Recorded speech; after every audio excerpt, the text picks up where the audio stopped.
حضرت شیخ الحدیث مولانا زکریا رحمۃ اللہ علیہ نے حضرت آدم علیہ السلام کی توبہ کا واقعہ ذکر کیا کہ آدم علیہ السلام جب بھول گئے، خطا ہو گئی، اللہ کی طرف سے ڈانٹ آئی تو آپ نے توبہ کی اور اللہ سے دعا مانگی، اللہم انی اسألک بحق محمد لما غفرتنی، اے اللہ میں تجھے حضرت محمد صلی اللہ علیہ وسلم کا وسیلہ دے کر دعا مانگتا ہوں کہ آپ مجھے معاف فرما دیں۔ اب اس پر سوال کیا ہے؟ سوال یہ ہے کہ قرآن کریم میں ہے ربنا ظلمنا انفسنا وان لم تغفر لنا وترحمنا لنکونن من الخاسرین، اس دعا میں آدم علیہ السلام کا کوئی وسیلہ موجود نہیں ہے، اور جو حدیث حضرت شیخ الحدیث مولانا زکریا نے لکھی ہے اس میں حضرت محمد صلی اللہ علیہ وسلم کا وسیلہ بھی ہے۔ تو جو قرآن والی دعا ہے اس میں تو ڈائریکٹ اس میں تو وسیلہ نہیں ہے، ربنا ظلمنا انفسنا، اور حدیث میں ہے کہ اللہ حضرت محمد کے وسیلہ دے کر دعا مانگتے مجھے معاف فرما دو۔ تو یہ جو حدیث ہے یہ قرآن کے خلاف ہے، قرآن میں دعا بغیر وسیلے کے اور حدیث میں دعا وسیلے کے ساتھ۔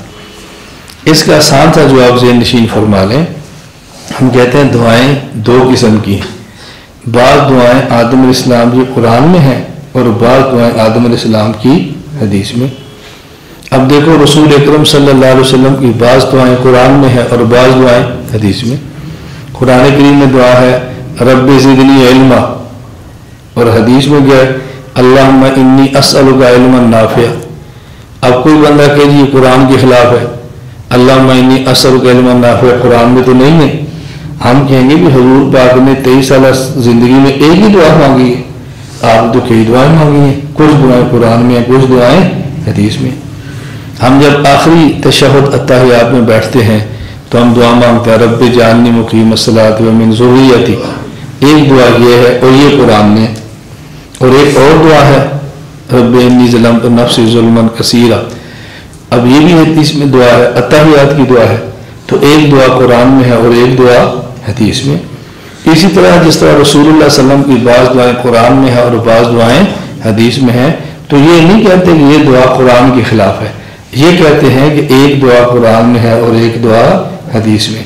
اسی طرح آدم علیہ السلام کی دو دعائیں ہیں، ایک دعا قرآن میں ہے جو بغیر وسیلے کے ہے اور ایک دعا حدیث میں ہے جو کہ وسیلے کے ساتھ ہے، اس لیے وسیلے کے بغیر دعا مانگے تب بھی جائز ہے، اور رسول اکرم صلی اللہ علیہ وسلم میں وسیلہ دے کر اللہ سے مانگے تب بھی جائز ہے۔